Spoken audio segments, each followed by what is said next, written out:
Hello and welcome to the Burn the Ships podcast. We are back once again to talk about the sport we love, that is baseball. But first, while this is a baseball podcast and it is an escape, obviously everyone knows by now what happened with the 50 people whose lives were lost in just unspeakable, brutal attacks.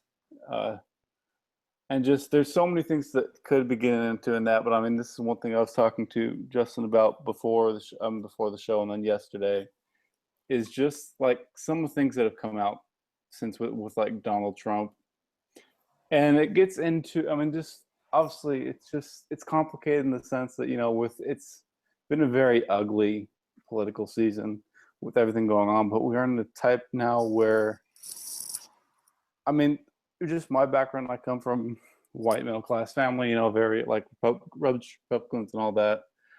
But like as I sit now looking at Donald Trump, the candidate, he is deplorable. He is against everything I stand for. And just some of the things he said recently with deporting Muslims and just which unconstitutional is just wrong and inhumane and just on so many levels. And yet he talks about, and it's led to so many different issues with Islamophobia and more racism and hatred, and we've seen the stuff that's going on right now. So there's just a lot to talk about there, but I did also want to talk to Justin about this because he's, as you mentioned, so what is your background with your political history?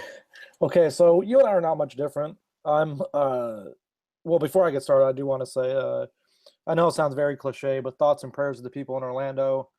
I have a friend whose girlfriend and her friends would frequent that nightclub. And the only reason they didn't go that night was because they just decided at the last minute they just were not going to go. And so it hit very close to home for me because I have a friend whose girlfriend and her friends would go, and it made a situation, because sometimes in these situations you kind of look at it from a point of view of, well, it sucks, but thankfully no one I knew was even close to it. And for me personally, I know for her, it's a very personal thing. Yeah. So, I mean, thoughts and prayers, I know it's cliche, but thoughts and prayers of those people, but thoughts and prayers don't do much and action has to be taken. But as far as Donald Trump goes, I myself am not different from you in the fact that I'm from a white middle class family, from the suburbs. I should be the person that Donald Trump caters to the most in terms of like, I should be the one who, like, people from my background should be all with him, right? Like theoretically, but I can't. I really can't. He is the worst of humanity in that, and I don't mean like, I mean that it sounds hyperbolic, but he panders to the lowest common denominator. And I know it's a baseball show and we're supposed to only talk sports and stuff, but I've never seen someone run for president or even political office that is so thin-skinned as him. Yeah.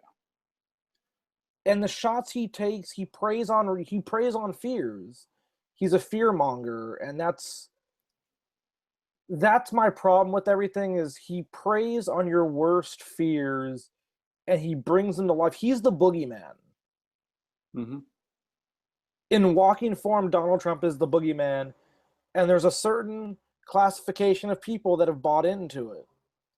I'm not going to call them uneducated, although I guess I kind of just did, but there's a certain stereotype that goes with these people that are with him.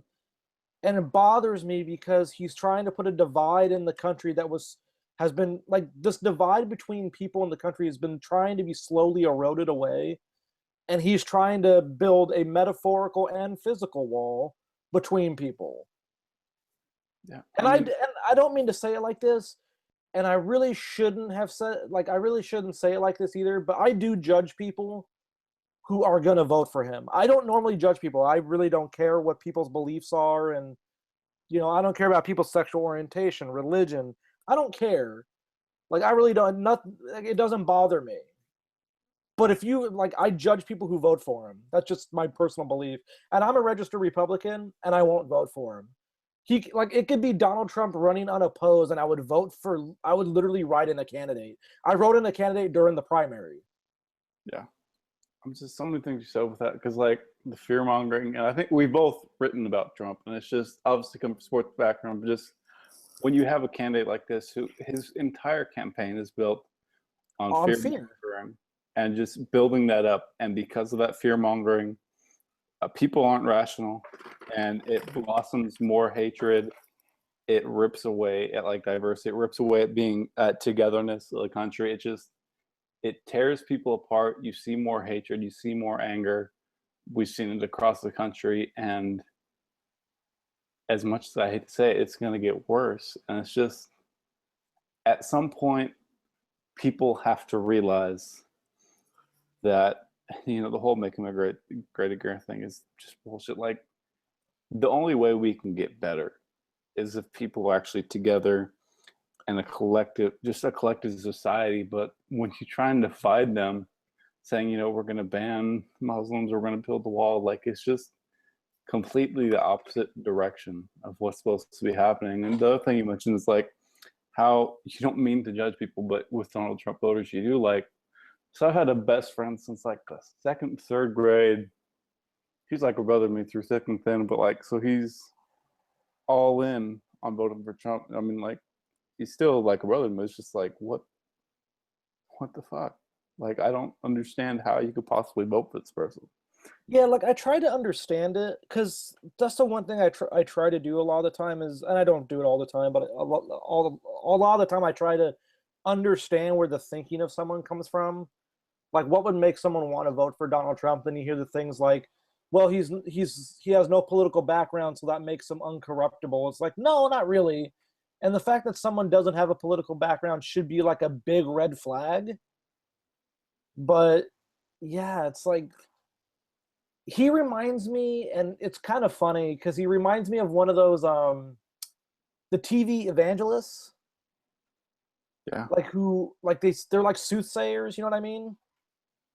And they just talked and they just talk you into anything, you know what I mean? Mm-hmm. That's exactly who he is, and people bought in. So, you know, it is what it is. I mean, I hate talking about him. Like you said, I wrote about him. I don't know.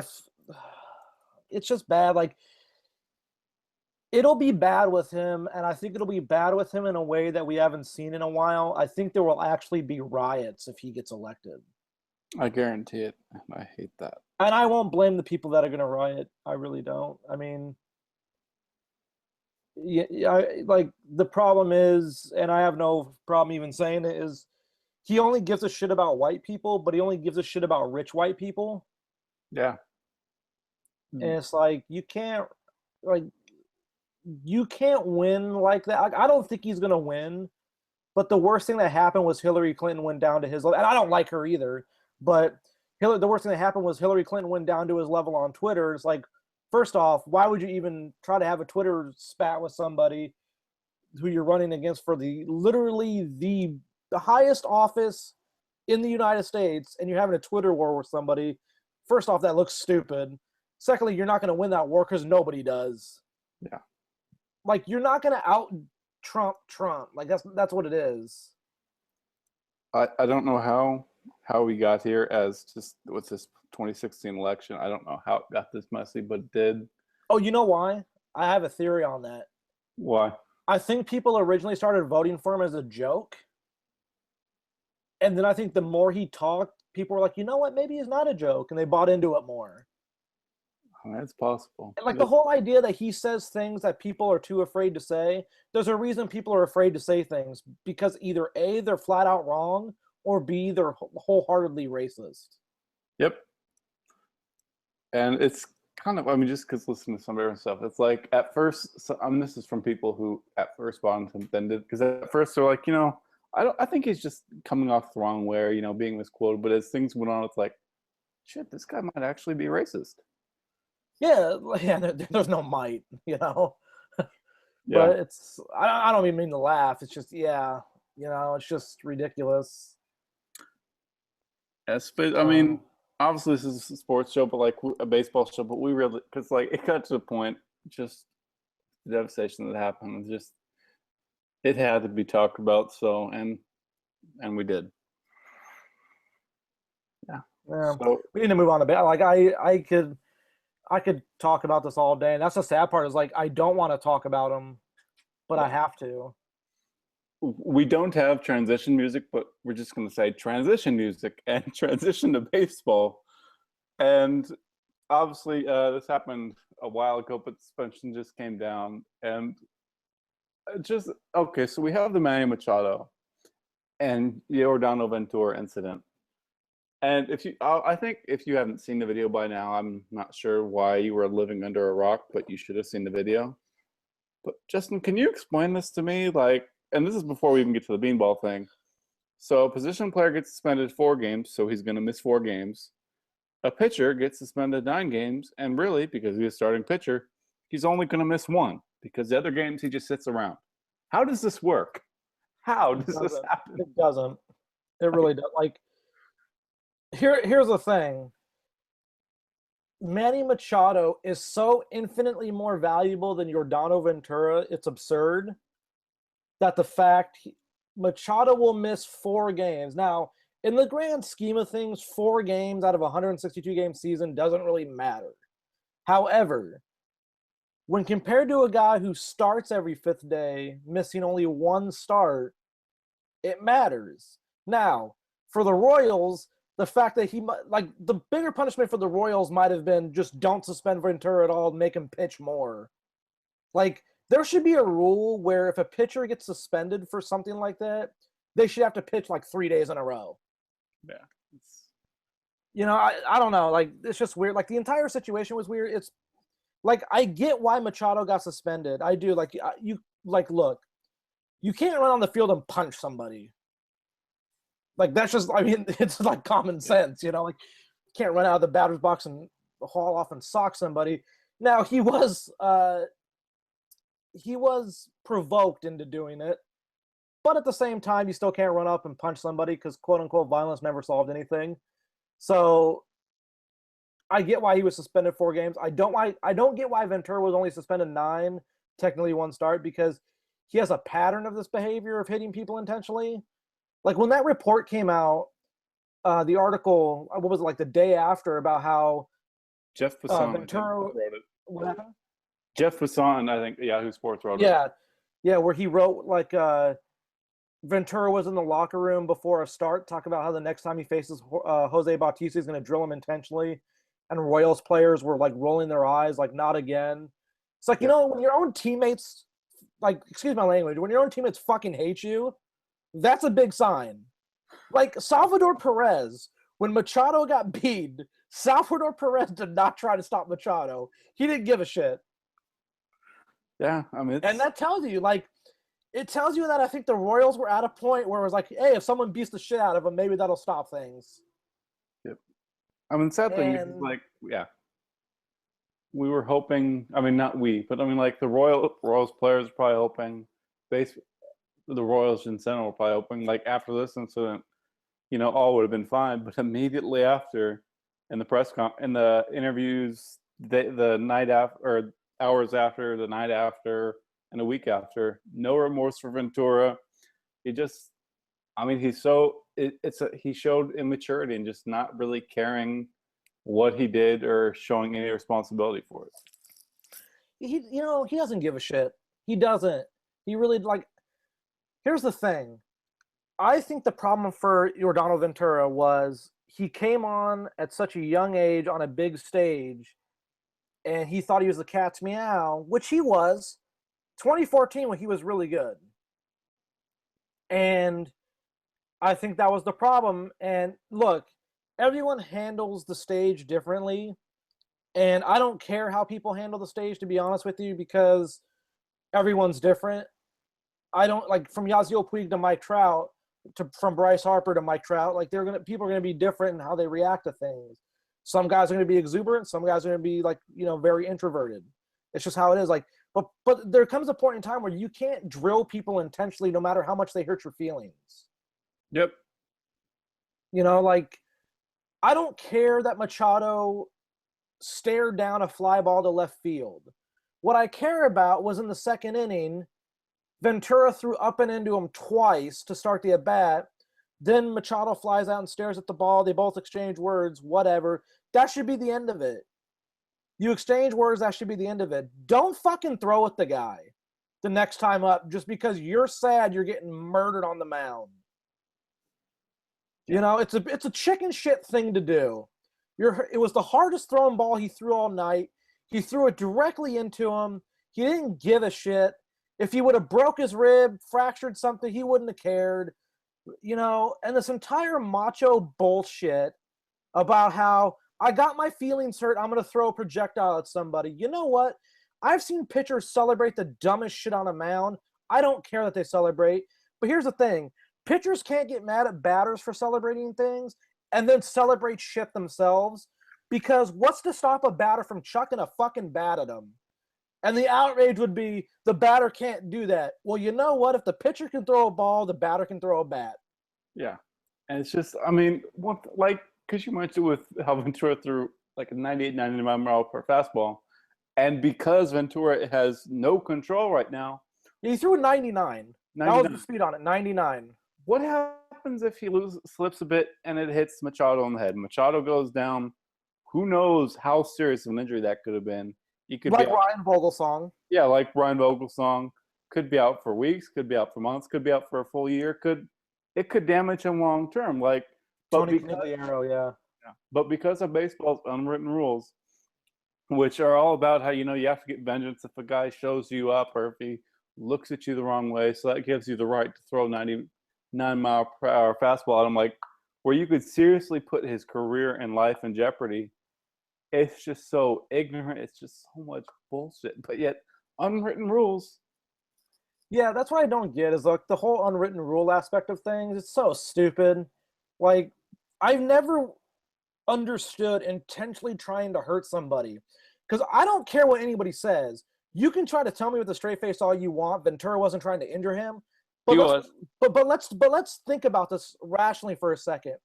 You're throwing a 99 mile per hour object, a baseball, at somebody intentionally. You might not intend to injure them, but what do you think the ramifications of that action are? Yep. Like, you need to do some critical thinking here to get to that process. Like, you can't just wholly assume, it's like I'm throwing a 99 mile per hour sponge at somebody. It'll just absorb it itself. Like, no. It's ridiculous. I mean, the whole entire situation was stupid. Machado should not have rushed the mound. However, I understand why he did. If someone tried to injure me, I probably would have rushed the mound too. People have rushed the mound over less. Yep. If you don't want the guy staring down his home run ball, which obviously Machado didn't hit a home run, but my point is, like, if you don't want a guy staring down a ball that he hits very far, don't let him hit the ball very far. There's an object here where it's like the pitcher's entire professional obligation for a pitcher is to stop letting the offense score. If you're letting the offense score, you can't get pissed at the offense scoring and getting happy about it. Yeah. And just an example of this, like Madison Bumgarner, phenomenal pitcher, but a complete a-hole on the mound. And just in terms of thin skin, if Yasiel Puig, another guy, and it happens most often to be players from Latin America, goes deep on him. He gets, they stare at the baseball and enjoy it because, hey, you just hit a home run off one of the best pitchers in baseball. You should enjoy that because it's a great achievement, great accomplishment. Taking that moment, Madison Bumgarner is going to stare you down, confront you, and he may throw at you your next at bat because you disrespected him, you disrespected the game. That's the most interesting part to me between this Ventura and Machado thing, is because they're both from Latin countries. Now, Machado obviously was drafted and brought up through the system and all this stuff, but it's a little bit different. But he's Puerto Rican, I believe, so it's a little bit like different. But at the same time, they're both somewhat Latin players, so it's kind of interesting to see like the dynamics at work here. And that's why it's interesting to me. Like, it would have been interesting if it was like Madison, for instance, like, what if, I'm trying to think of a word, like, what if it was Chris Young who threw at Machado? You know what I mean? Yeah. Like, how would we perceive that? And because baseball, whether or not people want to admit it, baseball, there's still some racism rooted into how we objectify things. I mean, it's just how it is. You saw it during the MLB draft where every comparison between a black outfielder was to another black outfielder. I mean, like, I get it. I get why the comparison's made. It's easier to make comparisons that we can objectively see. Like, if you see a guy who looks like Mike Cameron, you think Mike Cameron. Yeah. I get it. But at the same time, you kind of need to expand your horizons. And baseball still is inherently racist at some juncture, so I get it. And it should stop, honestly. It's ridiculous that it hasn't. But like, it's weird that this was between two guys who are from a somewhat similar background, and there's this one side of the aisle that basically says Machado shouldn't have stared anything down or talked shit. There's the other side of the aisle, which is just don't throw at people intentionally. To me, I'm a little bit more on that side of the aisle than I am on the other side. But my point remains: just don't try to injure people. Yep. Like, you're trying to intentionally hurt somebody, and that's my problem with it. Is I don't want guys to go to work, because that's a work environment, and then be intentionally injured by a coworker. It's technically a coworker. Yep. So yeah, it's a shitty situation. And one of the other things and we talked about, baseball still has some racist problems, is so one of the people who defend unwritten rules, one of the things, it's part of the game's history, it has a long history, it should be part of the game. What else was part of the game and has a long history? Baseball was segregated, but they moved on from that. Yeah, and we don't want that shit rules, back. They kind of go back to that time. It's weird. And maybe just maybe baseball could be a little bit modern with the unwritten rules going away. But no, they're part of the history when it was good old white boys playing the sport. It's just ridiculous. I hate it. I hate the double standard that goes with it. I'm firmly on the side that I don't care if a batter bat flips a home run. You still shouldn't drill them. Unless his bat flip hits one of your players, whatever. I get it. But if it's just hitting the ground, who cares? And by the way, I DM'd you this just to share with people listening is, so the Giants drafted a player who bat flips. And as I told Justin, it was one of the happiest moments of my life when I found out they did that. I'm so happy. Who was it that drafted the guy named Handsome Monica? I don't know. I saw was it the Padres? I can't remember. I'm about to find out. I was talking about him like yesterday or the day before because it was like an all-time like 80 grade name. Looks like it was the Braves. That's right. Yeah, the Braves. That's a goat name, man. That is amazing. By the way, he went to some like junior college in like Florida or something like that. But before that, he last year he was actually at Arizona. Wow. And I'm always a fan of the JUCO guys. # Team JUCO. Yeah, you can get some real treat and treasures down at the JUCO ranks. So I'm all for that. Like Dodgers drafted Willie Calhoun last year out of the JUCOs. Absolutely. So I mean, you absolutely. can get guys. And speaking of the MLB draft, there was some interesting stuff that happened. Namely, Harold Reynolds is a fucking moron. Yeah, I don't mean to be cussing so much today, but I'm kind of worked up today, I guess. It happened. So Delvin Perez, young shortstop. Before we start, congratulations to Mickey Moniak for being first overall. I'll just get that out of the way, and now we can move on. Yeah. So and then you had Delvin Perez. And he was supposed to be projected top 5, top 10 pick. And then it was leaked out that, he tested positive for performance-enhancing drugs. He slipped down the board. Cardinals took him 23rd overall because there's a lot of talent there. They figure, you know what, made a mistake. We're going to give him a chance. And there's a lot of talent there, so why not? And, of course, Harold Reynolds, because MLB Network decides that letting him comment on things and being on TV is a good idea, comes on and says, it was a horrible decision, sends a terrible message to young baseball players, and it's a terrible message by the Cardinals, and just it condones all this, and just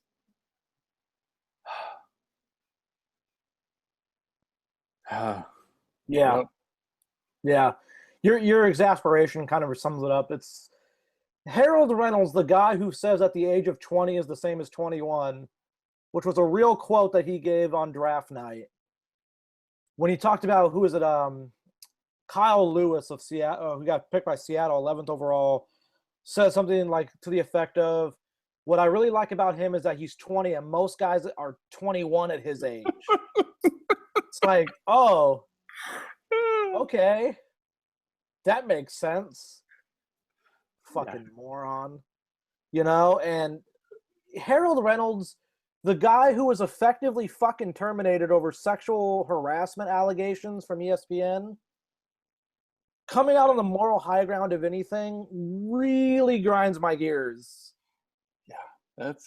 Yeah, yeah.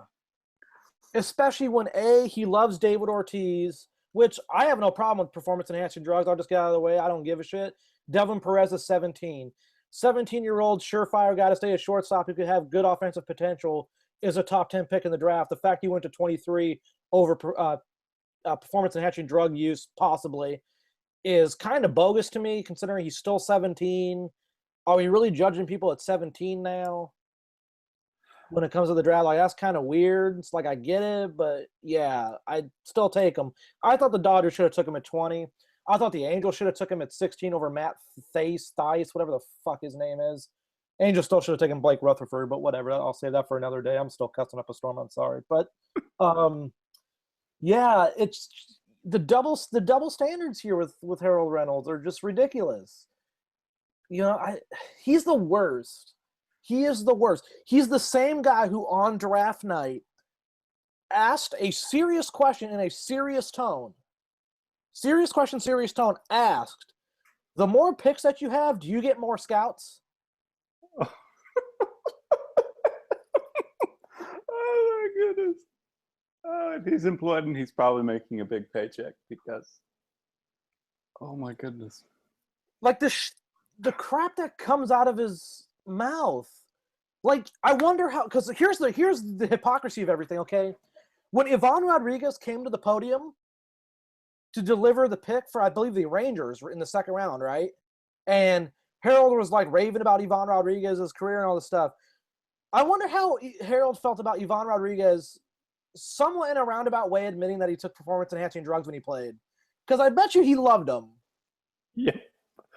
And like you just mentioned that, like, it's so funny. So you have a problem with 17-year-old taking performance-enhancing drugs. And I bet if you went around baseball, you're going to find, you know what you're going to find, Harold? You're going to find a lot of young 20-year-olds who, most guys at that age are 21 taking PEDs. You're going to find 23-year-olds, 25-year-olds, 30-year-olds, 32, 35, 37. List goes on. Like, people are using PEDs. And there's probably some star players that are taking PEDs. It's just part of the thing. I don't have a problem with it. It's their personal choice. But for you to just go on this moral high ground about, screw you. Just screw you. Yeah, when Cal Quantrill, whose father's MLB guy, Paul Quantrill, I don't know if you remember Paul. Do you remember Paul? I do not. Pitched with the Toronto Blue Jays for a long time. But either way, long story short, Quantrill goes 8th overall to the Padres, right? And like, he hasn't pitched since 2015. I think he only threw like 19 innings in 2015 because he got Tommy John surgery, Harold Reynolds, I shit you not, made the statement about talking about how long it had been since Quantrill pitched. That is a long time to not pitch. Well, like, no shit. It's because he was injured. Maybe if you actually heard that part of the evaluation, you wouldn't actually say that. Thank you, Harold. Thank you for that. That was like, if I have kids, I don't know if I ever want kids, but if I ever have kids, I hope they seriously don't grow up to be like Harold Reynolds. I don't care about the money. I don't care about anything. Just don't be dumb. Yep. Like, Harold Reynolds is common sense stupid.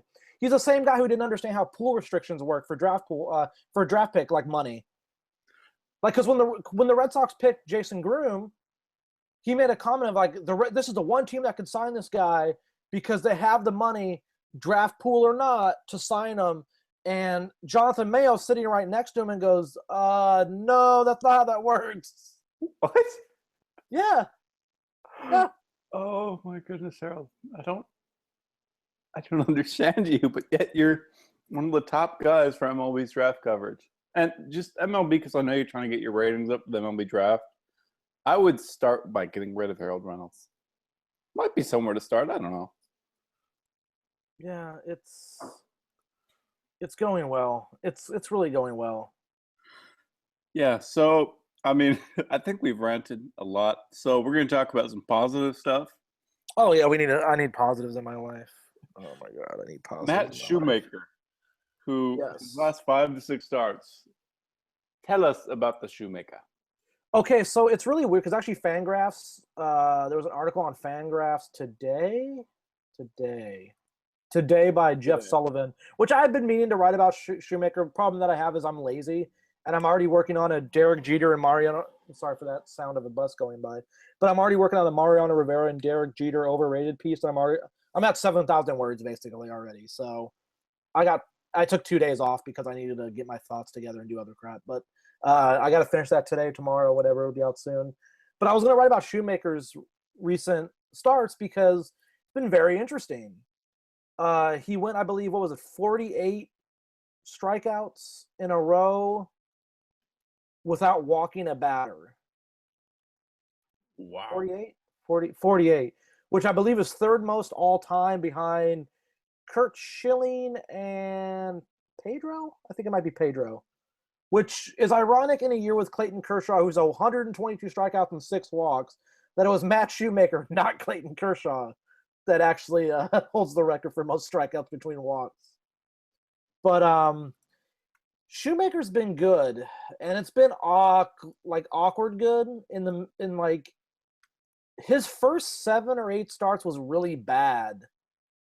But over his last 6 starts, so get this, over the last 30 days, the top 3 pitchers in Fangraphs win above replacement over the last 30 days. Number 3 is Kershaw at 1.6. Number 2 is Jose Fernandez at 1.9. Number 1 is Matt Shoemaker at 1.9. Goodness.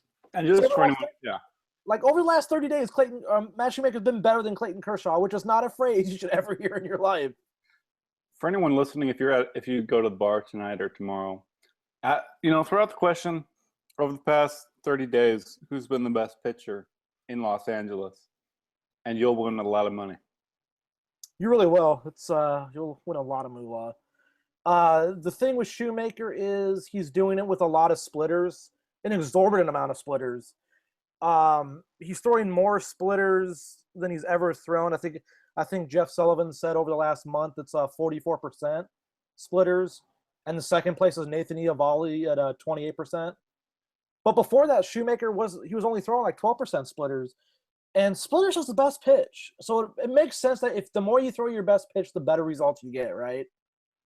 Yeah. But as Jeff Sullivan wrote, the fact that he's throwing his splitters so much also helped his fastball. We're now like during his first 6 starts, opponents had a whiff rate. During his first 6 starts, Shoemaker's fastball whiff rate was in the bottom 20% of the league.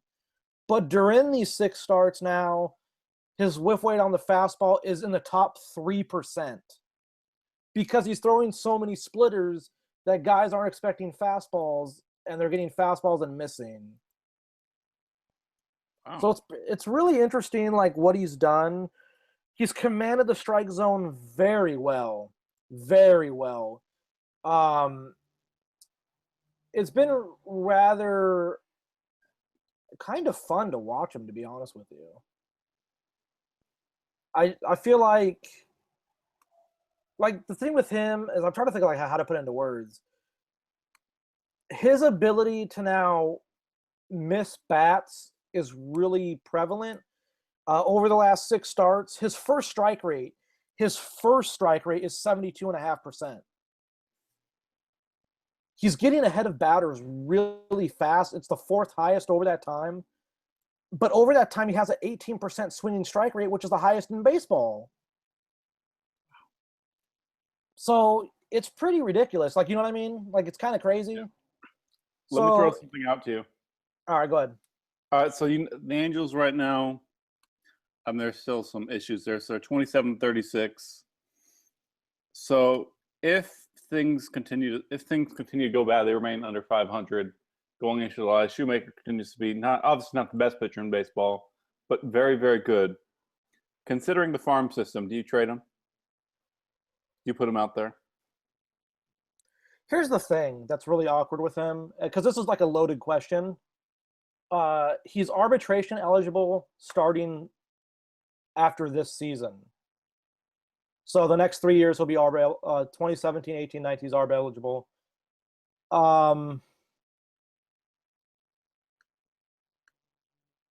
I don't know. Like, do you trade? Because he's 29. He'll be 30 in September. Do you try to maximize what you can get out of him? From the Angels' perspective, I think you do, just because I think a team, if he keeps this up through the, like say he keeps up this production for another month, right? I think a team could come calling because maybe they just believe in the fact that, you know what, he won't come at a high price and we'll have him under control for 3 years. So this could be like really good for us because you'll have him through his prime. And for the Angels on the other side of the equation, it's basically, well, he was an amateur free agent. He went undrafted. We signed him. We developed him. If we get something for him, great. You know what I mean? And just in the Angels' favor, just having that starting pitcher available, because next year's free agency starting pitching is going to be atrocious. Yeah, it's bad. So, yeah, I just don't know. Like, if you're the Angels and you believe in what he's doing, do you trade him? Like, that's the real question for them, because you do have him under control for another 3 to 4 years. Like, do you trade a guy who you believe can keep up something similar to what he's doing now? And that's the real debate for me, is you don't know what you're going to get out of him.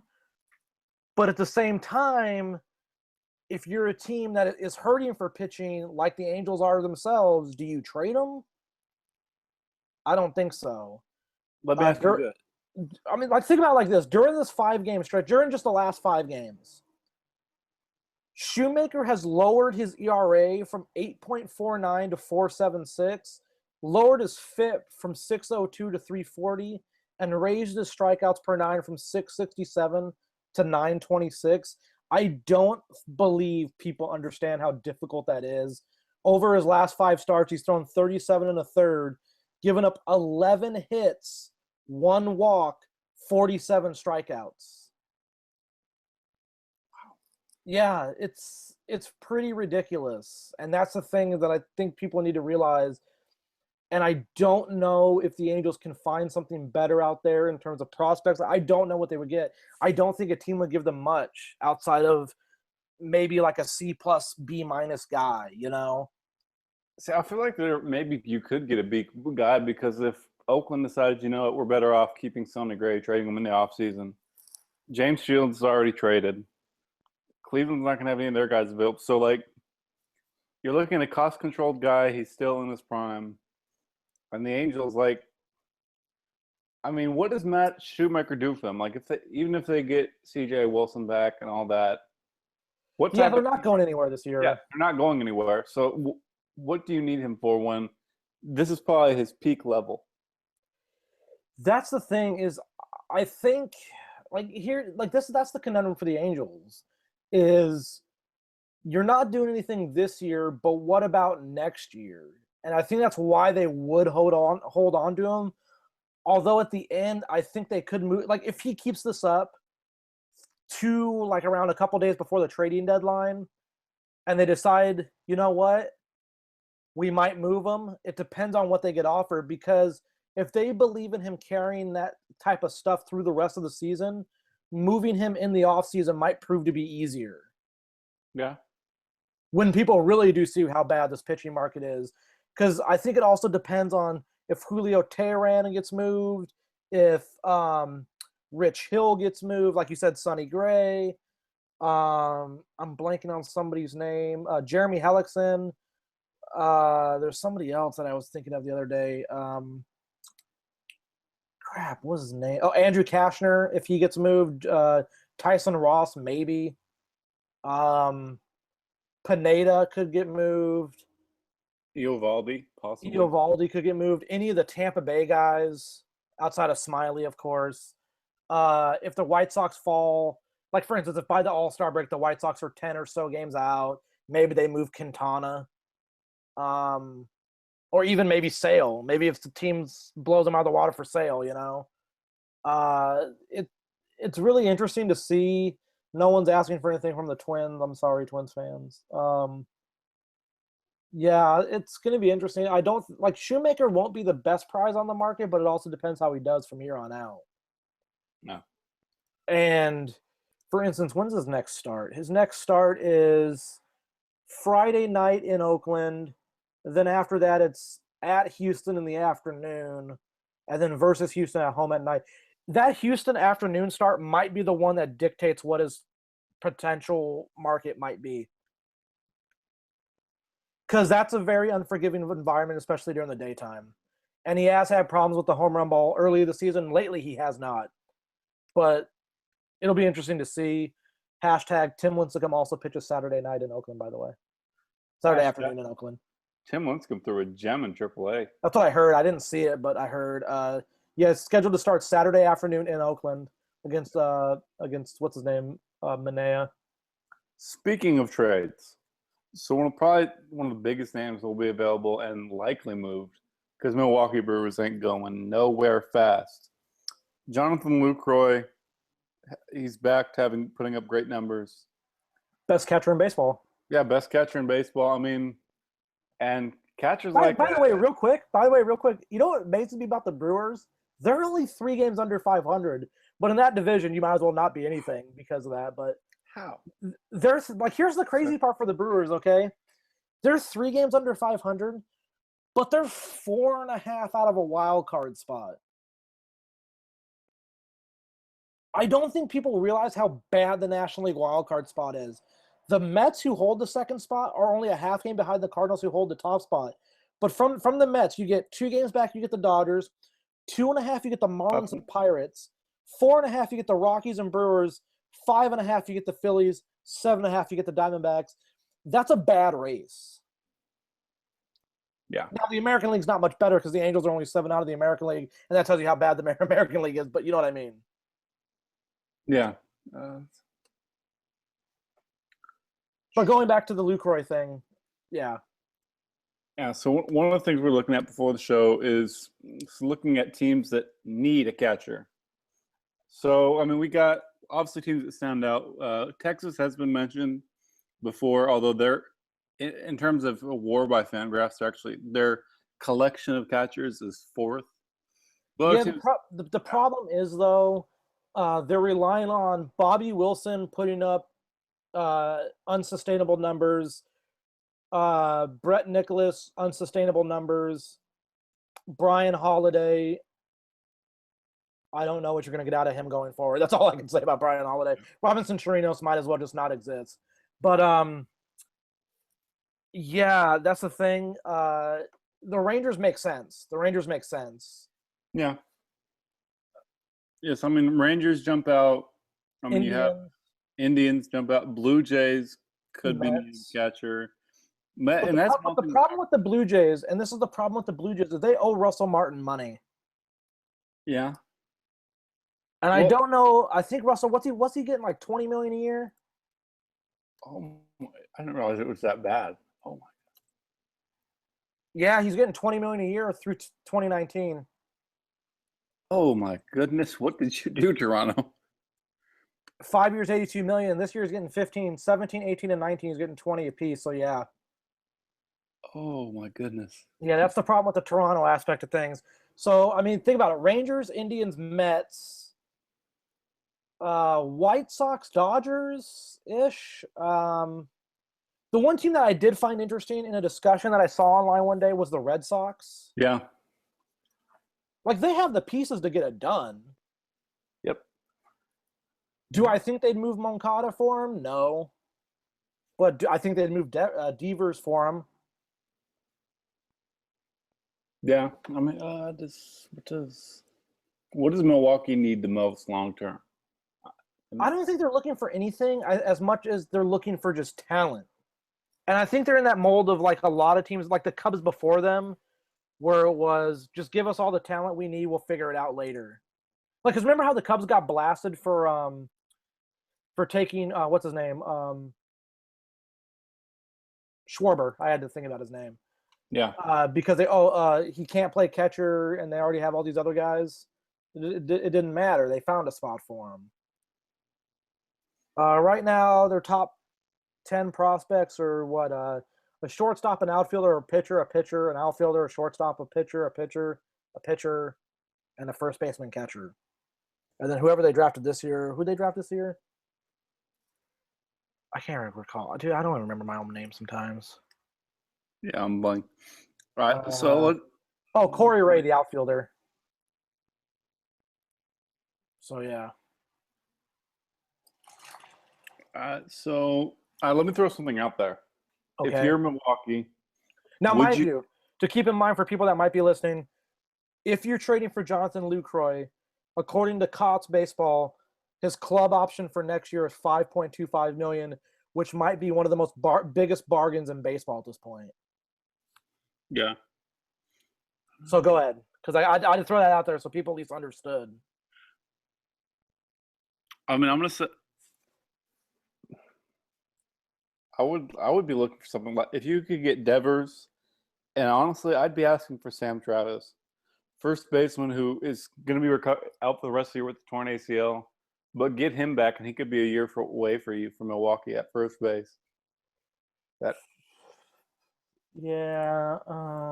Do they ask for Anderson Espinoza? I don't think Boston lets you have him. Okay, here's the real question. If you're Milwaukee, do you ask for Devers or Benintendi?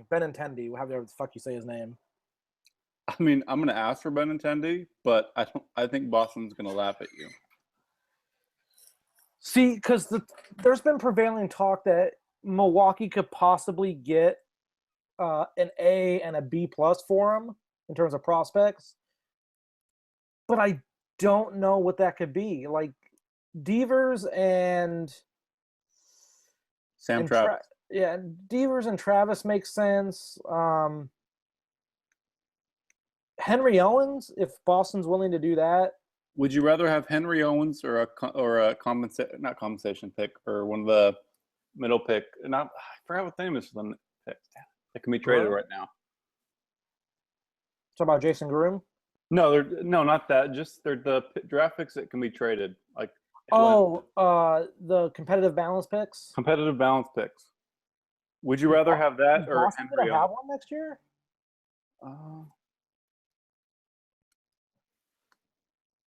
That's the thing is I don't know if they can trade them right now. If they did Devers and Travis, and even if they threw in like Trey Ball. Yeah, there you go. I think that's something that works. See if Milwaukee can figure him out or something. Or or Bryce Brent. No, Brent's is already 27 though. Damn, Brent's aged fast.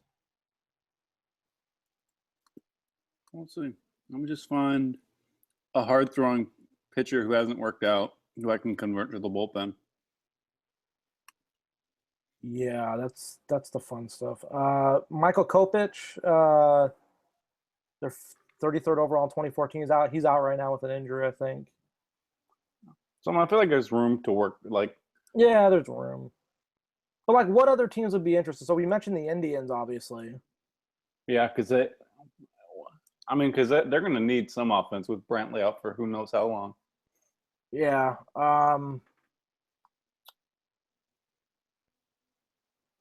I don't think they get Zimmer or Frazier, but I think they could give them Bobby Bradley. Yeah.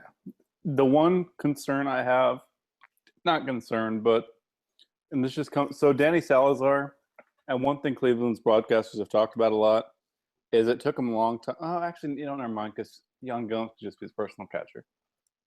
So never mind. Because just about how Salazar, had real trouble, getting used to and trusting catcher with signs and stuff, but he can just have Gomes as personal catcher. Yeah, there's about to be a train going by, so that's about to be fun. Yeah. Oh my god, this train's annoying. I swear to God, I was blowing its horn right when I try to talk. Speaking of Milwaukee and trades, I just want to I think it was Bob Nightingale, USA Today, Early this morning, tweeted out that Giants are looking around in the outfield, looking everywhere. Have had preliminary talks with Milwaukee about Ryan Braun, but nothing imminent. I'll just say this in terms of clubhouse fit and his contract and injury history. I'm not sure, and the fact that you're hoping his power plays somewhere else. I'm not sure how Braun fits, but With Boston? with San Francisco. Oh, with San Francisco. I'm sorry. Yeah. I didn't hear that part because the train was killing me. Oh, yeah. Yeah, so Nightingale was just mentioning that SF and Milwaukee have had preliminary discussions about him.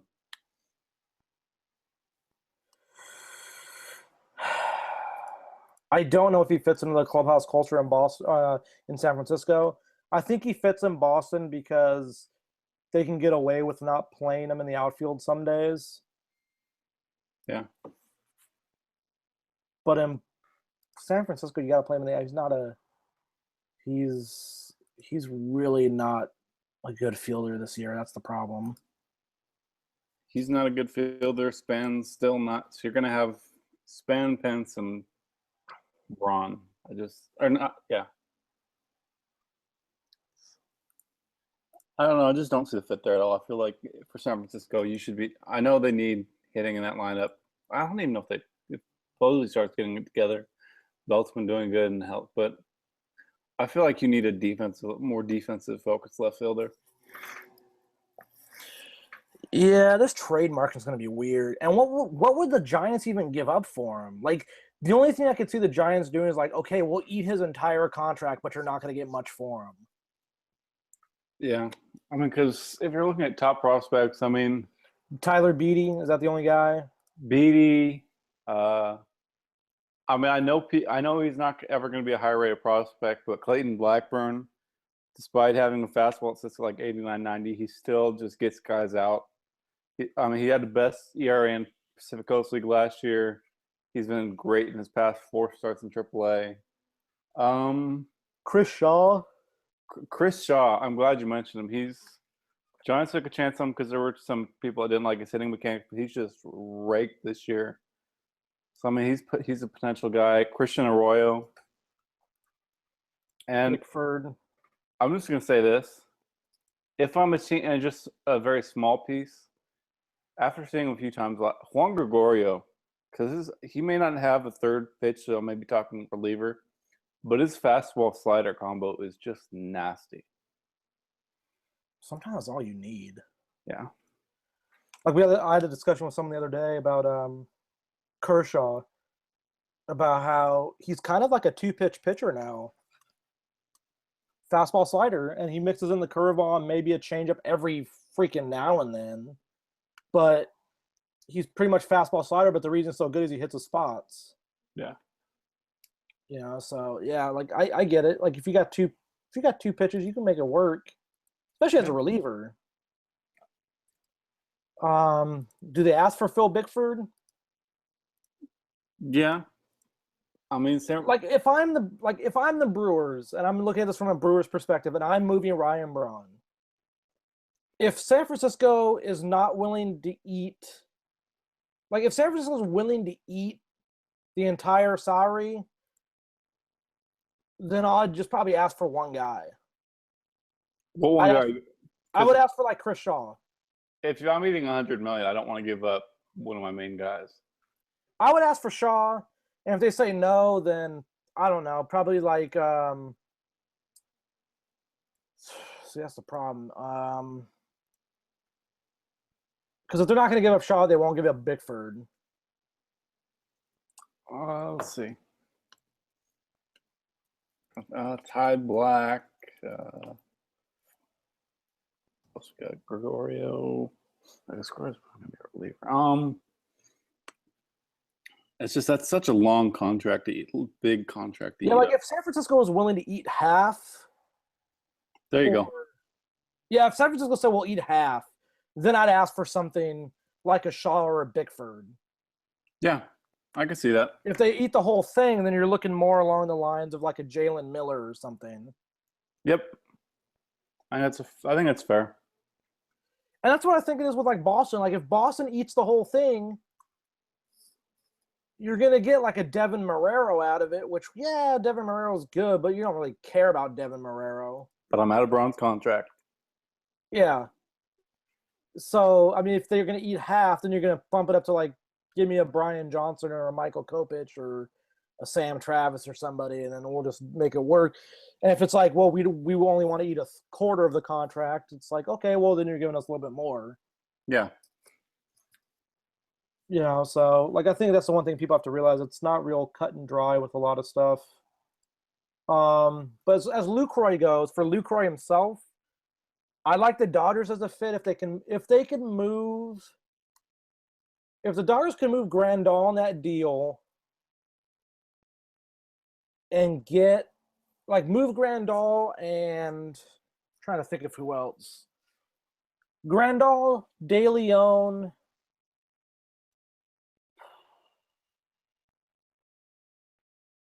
and Cotton or Bueller? Cotton. Because I don't think they give him Verdugo.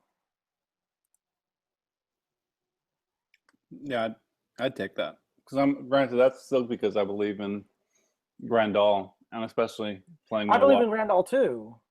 And it's really weird, just like the dynamic on how like people don't believe in Grandal, which is fine. He's not hitting that great. I get it. I 100% absolutely get the idea behind the fact that Grandal's not playing well. He's a half-win player right now, 295 weighted on base, 85 weighted runs created plus. I get it. I 100% understand it.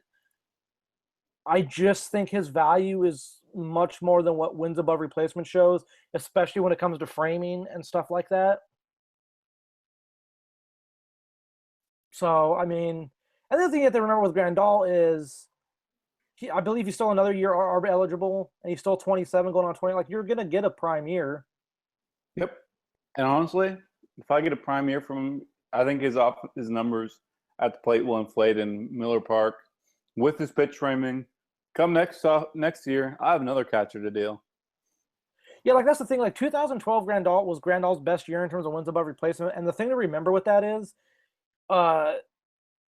he's only played his career in pitcher environments. Like that's what has to be known is he's played in Petco and he's played in Dodger Stadium. And like look where he's like his entire career outside of like visiting Coors Field for 9 times a year and visiting Arizona for 9 times a year. His entire career is basically spent in pitchers' parks. Yeah.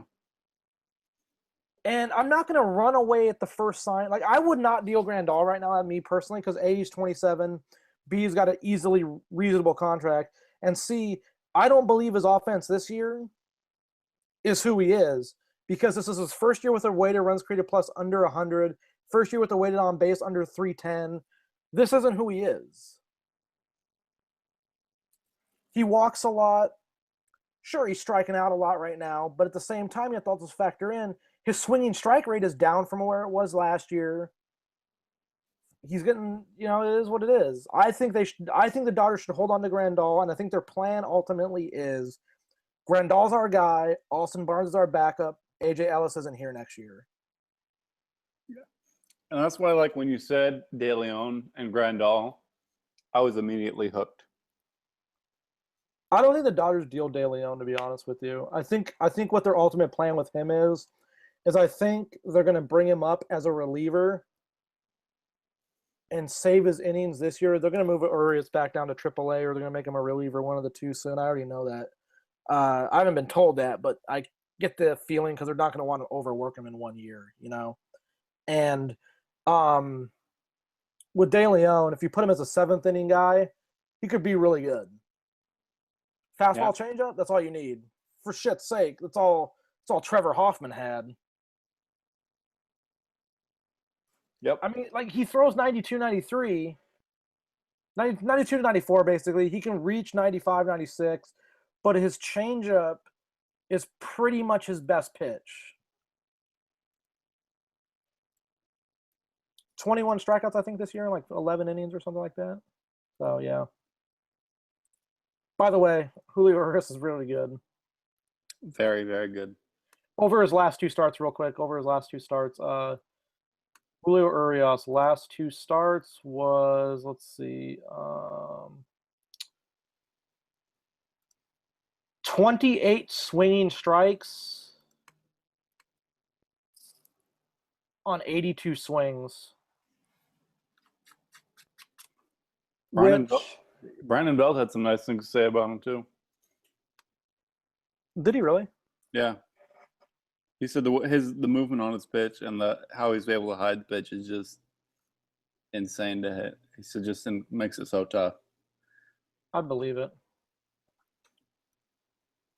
I thought he pitched really well yesterday outside of that one pitch. Yep, but one pitch is all people will remember. Yeah, pretty much. He got the loss. That's all people care about. Yep. Yeah, so, I mean, like, here's the thing with Urias, too. It's before his third start. So on June 7th was his third start.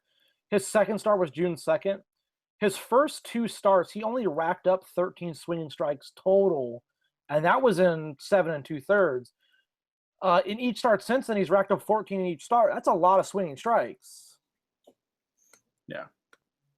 And you factor in that's been over 9 1/3 innings. You're getting 28 swinging strikes basically in a complete game. That's pretty good.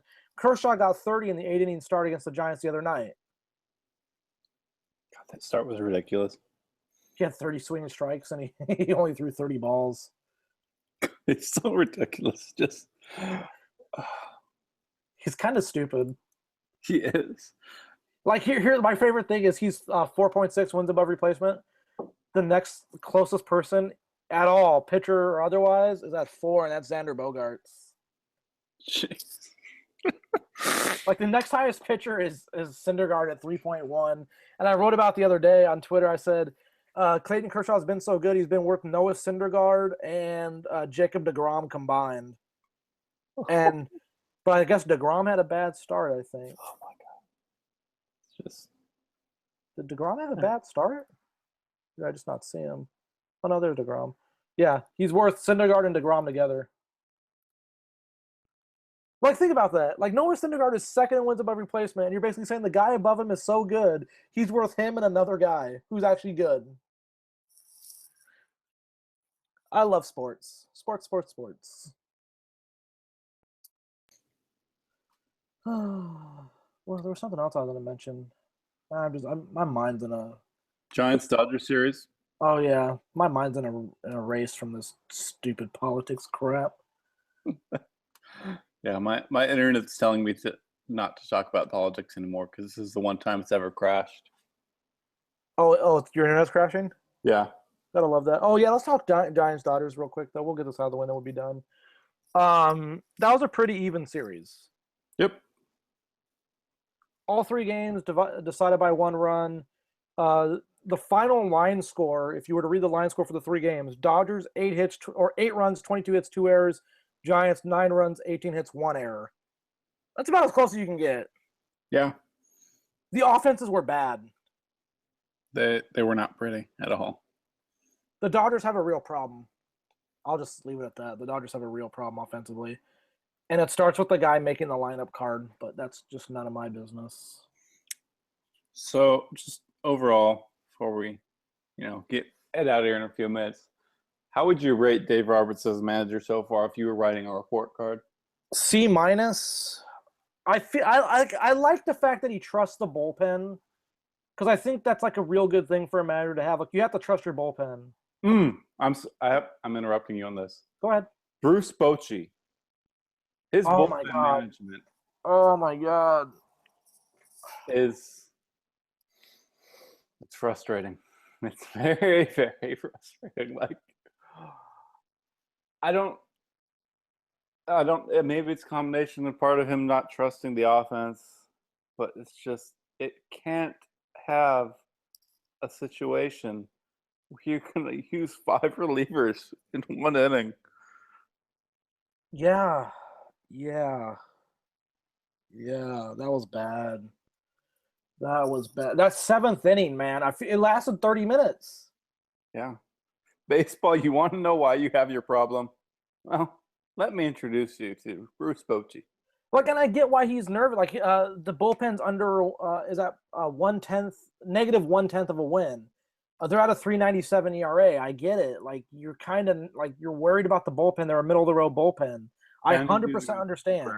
Yeah. What'd you say? And he's using them poorly. Yeah, and like you can't just keep throwing them out there for a batter. Like that's not good. Like I get it. You want situational relief. I 100% get it, but it's also bad.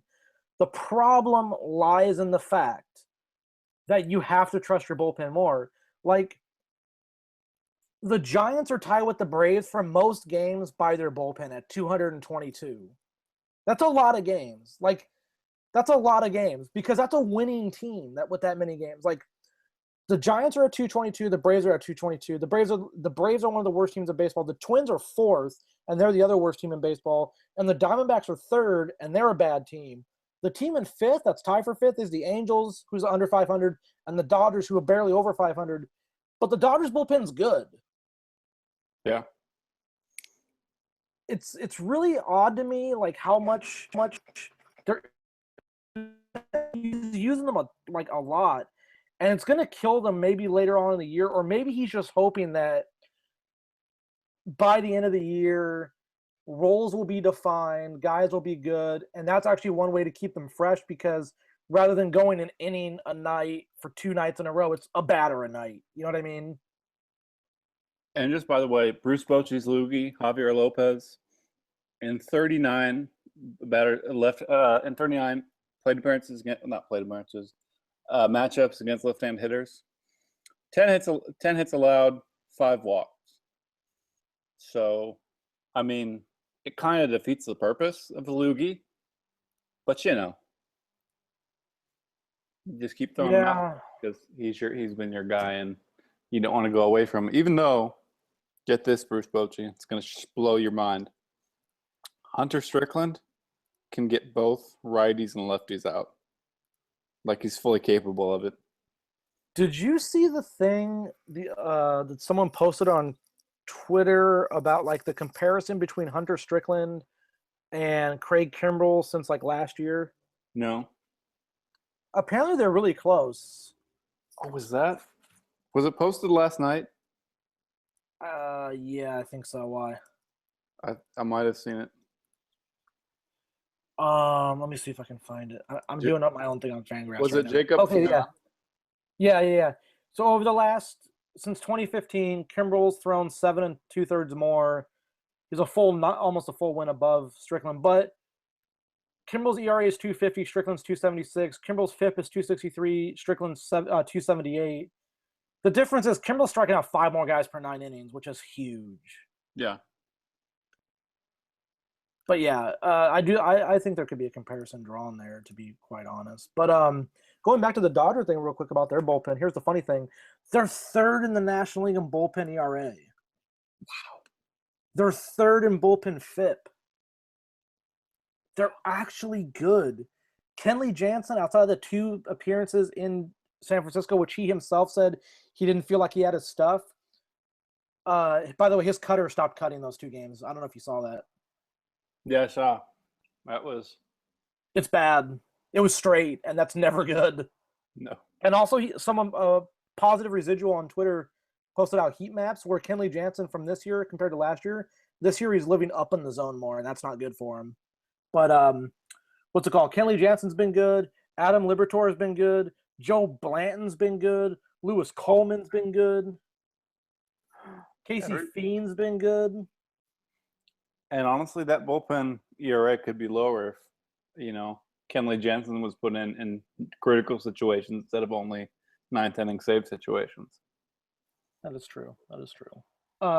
Pedro Baez has not been great, but he's shown moments. Chris Hatcher's been terrible. JP Howell's been terrible. We won't talk about those.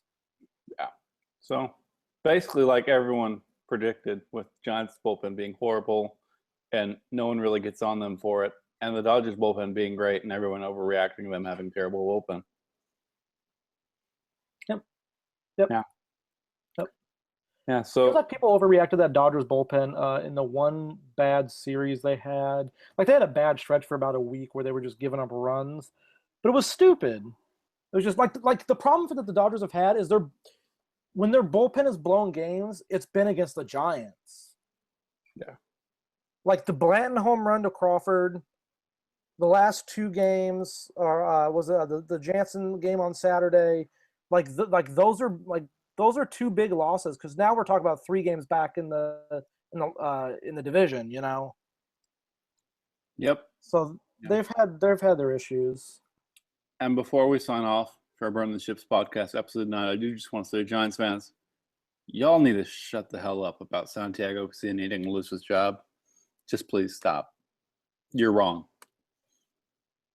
That's just how it is. Has he not been as good this year? I've seen how he's been off, but I think his peripheral stuff looks great. Yeah, and people just like to cherry pick the 1 or 2 things here where, give home, and it's usually the saves he's blowing when he blows them. It's been either a tie game, so it's not a save situation, or a 1-run lead, so it's just the one mistake. Especially, it's not like he's blowing these 2 or 3-run games, and it's just his peripherals are good. He's been the same pitcher as always. People are just overreacting for whatever reason. I'm shocked that people are overreacting. Yeah, it's shocked. It is what it is. So that will wrap it up for the Burn the Ship podcast. As always, much thanks to Justin Russo, a.k.a. @FlyByNight, for coming on. As always. By the way, real quick, you didn't tell me that soon-to-be 36-year-old Santiago Casilla was posting 11 strikeouts per 9, which was by far his career high. You didn't tell me that. Well, yeah, but more positives than Giants fans will try and bury it with stuff. Because that is absolutely absurd. I did not know that. First off, I did not know he was 36. I thought he was like 32. Secondly, I didn't know he was posting 11 per 9. So yeah, now we can go because my mind is blown. People want him DFA'd. What?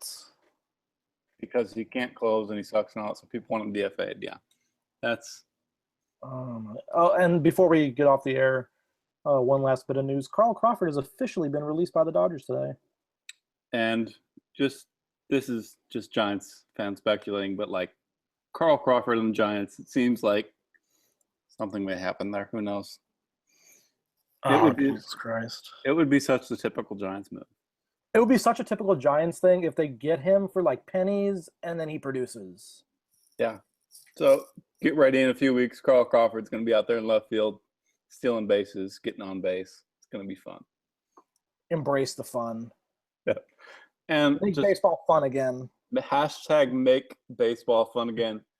Everyone, I do want to thank you for listening. We talked about everything today, from Donald Trump to bat flips to Harold Reynolds being an idiot, always being an idiot, to the trades, to the San Francisco Giants, LA Dodgers. Thank you for listening.